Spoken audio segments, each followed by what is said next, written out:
amigos e amigas, bom dia, povo e povo. Eu sou o Daniel Nonato, obrigado a você pela presença nesse encontro quase que matutino, quase que diário, não é isso? Agora de barba feita, não é isso? Cabelo cortado, Semana Santa chegando. Lembrando a todos e a todas que no domingo de Ramos iniciamos aí a grande caminhada de Jesus Cristo dentro de Jerusalém. A gente vê claramente que durante a quaresma, todo o período que Jesus se faz presente na caminhada quaresmal é em direção à cidade de Jerusalém, aonde ele vai dar testemunho com a sua vida. Recordando ainda a todos e a todas que vivemos um tempo complicado, alguém viu umas fotos minhas aí do sábado, não é isso? E perguntou quem é Desirê. Desirê é minha filha. Para quem não sabe, está aí nos meus arquivos aí, uma linda história que eu vivi depois de um momento de dor, de luta que eu passei, mas isso aí é uma coisa que deixa para outro momento, eu vou explicar. Também alguém perguntou sobre uma postagem que eu fiz de um título, né? De um título, de um número de título, etc. Um dia eu conto essa história também. Mas ainda lembrando a todos e a todas que vivemos aí a realidade. Ontem, por exemplo, explodiu mais uma, que as Forças Armadas do Brasil compraram aí não sei quantos Viagra. Alguém já me explicou que o remédio é usado para controle de pressão arterial. Bom, eu não vou entrar no mérito, foi me pedido para evitar um pouco o assunto política durante essa semana. Também essa semana está suspenso temporariamente a nossa timeline lá no Facebook, não, no YouTube, Caminhos da Tradução. Nós vamos dar uma segurada, Semana Santa, vamos ver isso de verdade, meditando, contemplando e vivendo cada dia de uma vez. Ontem, por exemplo, o Evangelho foi João capítulo 12, versículo 1 em diante, quando Jesus vai até a cidade de Betânia, e lá é questionado, né, por que aquela mulher que diz que é a irmã de Lázaro, ela está, no caso, ungindo os pés de Jesus. E aí Jesus fala, né, interessante que é 6 dias da Páscoa. Então, se é 6 dias da Páscoa, é na segunda-feira. A gente sabe que a Páscoa judaica era celebrada e é celebrada no sábado, no sabate. Então, na casa de Lázaro, depois de ressuscitar Lázaro, lá no capítulo 11, e nós temos até um texto, um artigo escrito lá no nosso blog denonato.com, denonato.blogspot.com, sempre erro esse endereço. E nós escrevemos sobre a hermenêutica da ressurreição de Lázaro. Se alguém quiser depois dar uma olhada, é só clicar lá no blog e botar lá pesquisar que vai aparecer essa hermenêutica. Depois eu vou colocar aqui embaixo nos comentários aí o link para essa postagem. Também a gente lembra que ontem uma das preocupações de Judas era com a família, com o dinheiro. Esse dinheiro que era usou para ungir os pés de Jesus podia muito bem ser usado para ajudar os pobres. Olha, Judas não tinha nada preocupado com os pobres. Também, olhando para esse contexto e essa situação que nós estamos vivendo, a gente vê claramente aí a preocupação de alguns líderes políticos, de alguns políticos, em falar em defender a família. Vai ver aí. A gente ainda vê outro contexto ainda, quando alguém fala que o Vaticano é rico, o Papa é rico, o Vaticano é rico, vamos vender as propriedades do Vaticano para poder acabar com a pobreza da África. Você sabe muito bem que mesmo vendendo toda o Vaticano, a miséria vai acontecer. Por isso Jesus usa a frase nesse evangelho: pobres sempre tereis. Agora, a nossa opção de igreja, de instituição, de pessoa, de cidadão, sempre deve ser pelo mais pobre, né? A gente tem que sempre ter essa preocupação de ter a opção preferencial pelo mais pobre. Geralmente, a gente acha que não, que ser opção preferencial pelo mais pobres é você dar uma cesta básica, é você fazer dar uma esmola, você ajudar o Daniel Nonato com o Pix, né? Você entra lá e você vai ver como me ajudar. Ou você, talvez, aí posar de bonzinho. Não, na verdade, o evangelho não é bem assim.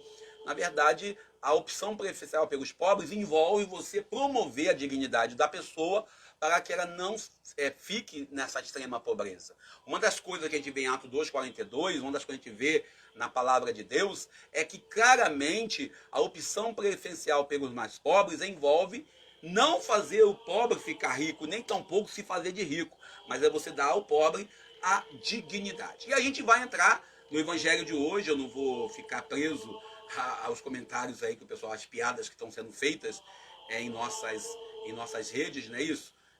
Referente às compras das Forças Armadas do Brasil, mas eu vou entrar aí com vocês no Evangelho de hoje, João capítulo 13, versículos 21 ao 33, depois versículo 36 ao 38, a terça-feira santa.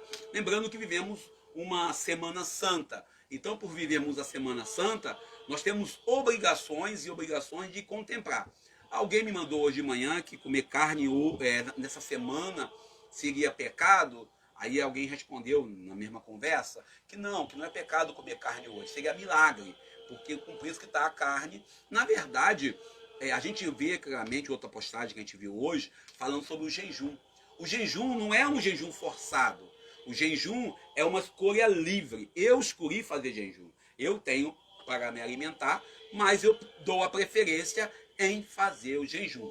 Uns e outros acham que jejum é simplesmente você falar assim, não, fazer jejum para poder... Não, o jejum ele tem todo um rito que não tem que ser externo, é um rito em... Opa, de novo caiu o microfone. Tradição de derrubar o microfone, a gente não vai mudar nesse nosso vídeo.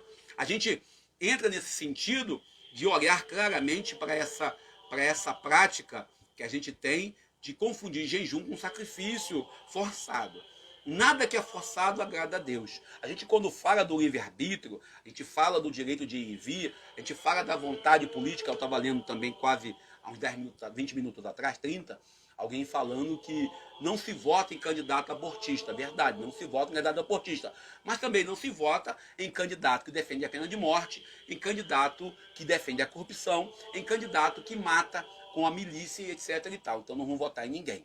Mas o evangelho de hoje ainda vai nos levar a um encontro do pensamento de Deus, que é o contrário do ser humano. O pensamento do homem é um pensamento que pensa só no agora. Lembramos lá do texto de Mateus 16, versículo 13 ao 21, quando Jesus fala para Pedro que ele vai sofrer as consequências de ser profeta de Deus, as consequências de ser filho de Deus. E Pedro fala, Deus te livre disso. Nós não queremos passar pela cruz. Eu não quero viver o desemprego. Você não quer passar pela doença. Nós não queremos sentir nenhum tipo de tristeza, seja na relação amorosa, seja na relação profissional, seja no trabalho, no estudo, na vida em comum, nas conduções da vida. Mas, às vezes, nós temos que entender o projeto de Deus. Uma das perguntas que eu fiz outro dia para uma jovem, e eu fiz falando da minha vida pessoal, que não vou entrar aqui, eu perguntei qual seria o projeto de Deus em minha vida. E a jovem falou, você sabe. Aí eu parei para analisar e falei, não, Deus me quer feliz. Aquela canção que nós cantamos por aí, né? Mesmo que venha a noite traiçoeiras, né? A cruz pesada for, Deus estará contigo. O problema é que nós da desoração, e aqui entra claramente nesse evangelho de hoje, nesse texto de João capítulo 13, versículos 21 ao 33, do Evangelho de São João, 36 ao 38, quase não sai, a gente olha claramente que Jesus dá uma ordem para Judas. E Judas estava na fila da comunhão. A primeira Eucaristia, a primeira missa, como alguns católicos defendem que a primeira missa foi ali, embora eu diga que ali não tem nada a ver com a missa que nós conhecemos hoje, e algumas pessoas ficam magoadas comigo, ficam tristes. Ah, não é bem isso. Olha, Jesus não usou estola, não usou mitra, não usou páculo. Jesus não usou nem o pão que nós usamos na missa de hoje, e nem daquele tipo de vinho que nós usamos hoje. Se você olhar bem como que era a ceia judaica, e eu peço que vocês pesquisem, mas eu posso dizer, tinha um cordeiro assado, um grande cordeiro. Era uma quinta-feira e a ceia judaica era para ser comida no sábado com a família. Só que como nós fazemos, eu faço, você faz, sempre nós fazemos em nossas empresas, em nossos trabalhos, eu trabalhando, eu tinha isso, tem sempre uma grande ceia familiar que as empresas ofertam para os seus funcionários. Jesus, naquele dia, naquela semana, ele quis fazer essa grande ceia dos seus discípulos e discípulas, lembrando disso que também tinha mulheres na Santa Ceia, na última ceia, tinha mulheres sim.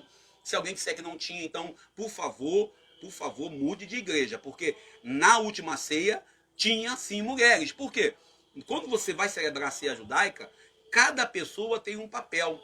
Uma das pessoas que tem um papel é a mãe, uma pessoa mais idosa, que ela faz um comentário. Primeiro ela abre a ceia, ela prepara o espaço, a mãe. Depois ela faz algumas perguntas e o filho mais novo, tem o jovem participa.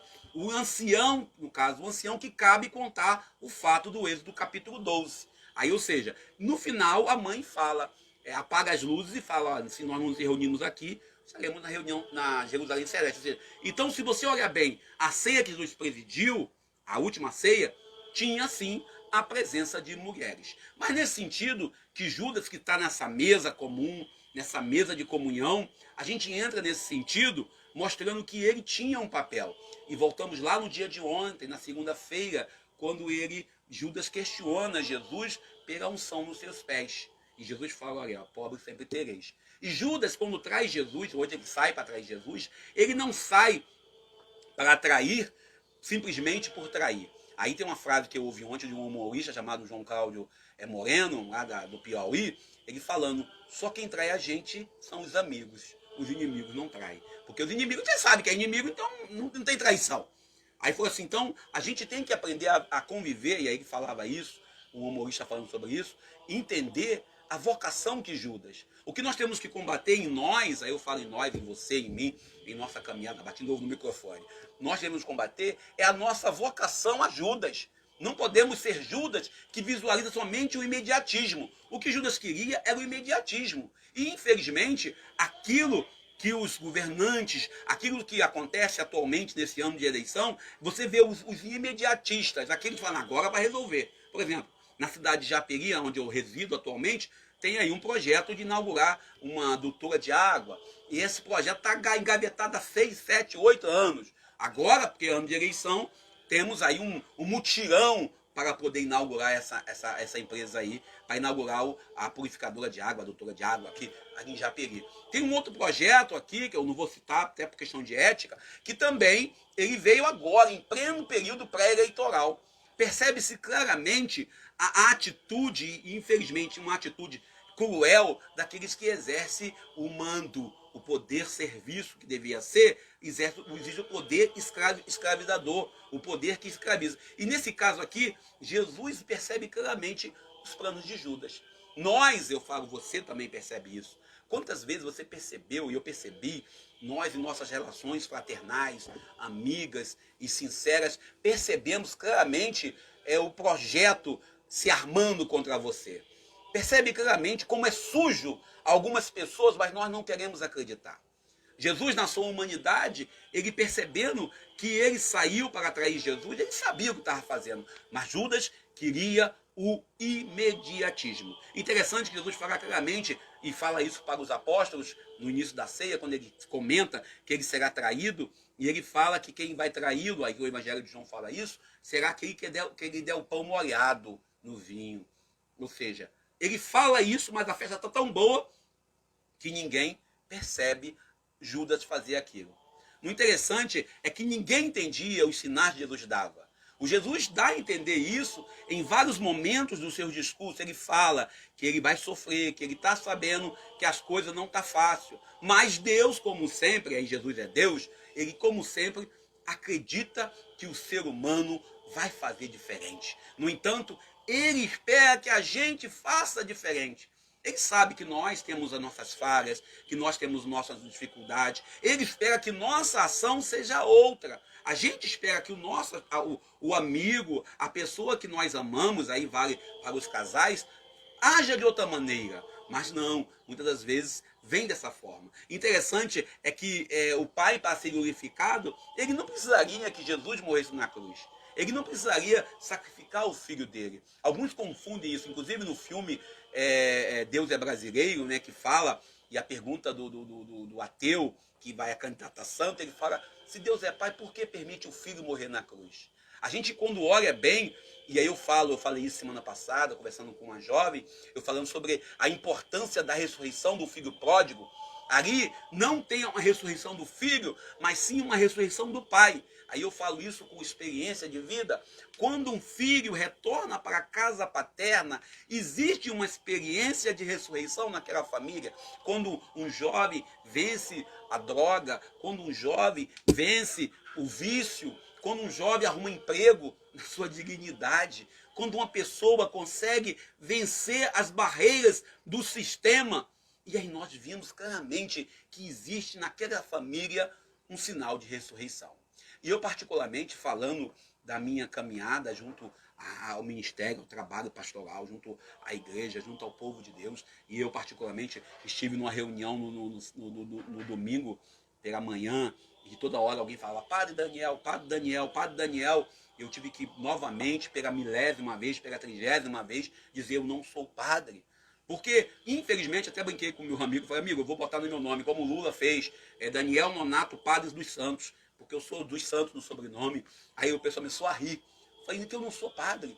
Mas a gente, quando se torna membro de um grupo pastoral, quando se torna parte da igreja, nós temos que fazer tudo para honrar essa titularidade, esse respeito que o povo tem. E Jesus, ele honra essa titularidade, e ele, de fato, é o Filho de Deus. Interessante que quando Jesus permite que Judas saia, ele não fala, Judas, por favor, quebra o galho, não vacila. Ele deixa bem claro para Judas, o que tem que fazer, faça logo. Ele percebe claramente, fala assim, Judas, não demore. Porque quando alguém pega essa frase de Judas não demore, faça logo, alguém que está na festa percebe e fala assim, alguma coisa importante. Jesus, ele tem ali naquele momento, depois você vai ter o Evangelho do Horto das Oliveiras, um momento de dor, Jesus tem claramente ali a noção do que está acontecendo. Nós, eu falei isso também no domingo conversando com outra pessoa, eu disse, olha, a gente sabe quando a coisa está ruim para o nosso lado. Nunca entendemos como poderia se dar a salvação da humanidade de outra forma. Nós nunca aceitamos e nós sempre trabalhamos a salvação com a cruz. Mas a salvação pode acontecer a partir das escolhas de cada um e cada uma. O evangelho que eu e você, que nós devemos seguir, envolve, sobretudo, uma escolha consciente. Ou você vai gritar Hosana ele no domingo, e depois, durante o ano inteiro, vai gritar crucificam, crucificam.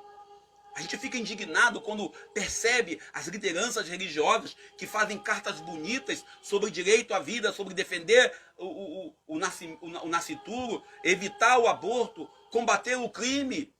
Mas quando você vai ver, algumas vezes são os que mais envolvidos nos crimes. Peçamos bem a Deus que nos ajude. Apesar das perseguições, apesar de tudo, apesar das torturas, apesar dos açoites, como diz a canção, nós devemos olhar claramente para nossas escolhas de vida. Estamos vivendo a Semana Santa. Talvez a gente consiga, e eu falo a gente consiga, se colocar no lugar de Jesus. Imaginar a cruz, imaginar a dor, imaginar o sofrimento, imaginar tudo aquilo que ele viveu. Imaginar e pensar, será que eu seria capaz também de dar minha vida por alguém que não presta?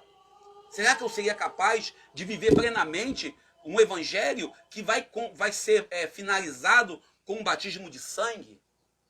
Nunca entendemos o plano de Deus. Nós nunca entendemos o projeto de Jesus. Se ele vier hoje, certamente nós iremos novamente crucificá-lo, bater nele, espancá-lo e dizer, bem feito, merece morrer por isso ou por aquilo. Nós cumprimos a nossa missão de ser como Jesus, dar a vida, entregar-se de forma plena pelo amor e pelo projeto de Jesus. O interessante é que em alguma hora da vida nós seremos tentados também a trair Jesus. Em alguma hora da vida nós também seremos tentados a vender Jesus na figura do irmão, na figura do mais pobre. O evangelho que nós seguimos não é o evangelho das honras e glórias somente.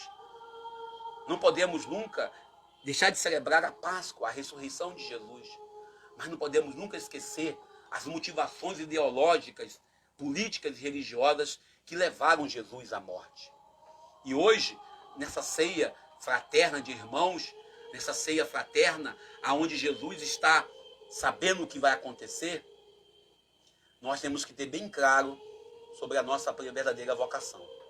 Ou nós, de fato, estamos do lado de Jesus, dispostos a entregar a vida. Estamos do lado de Jesus, dispostos a viver plenamente o evangelho de Jesus, ou nós estamos do lado do inimigo de Jesus, passando pano para as situações da vida. Ou nós estamos do lado de Jesus, mesmo sabendo das covardias, da crueldade, dos açoites, ou nós estamos contra Jesus. Não tem como, sobretudo as lideranças religiosas, sentarem na mesa dos ricos para poder comer da corrupção, para comer da sujeira. e depois dizer para o pobre que ele tem direito à dignidade. O evangelho de hoje, Judas está na mesa de Jesus.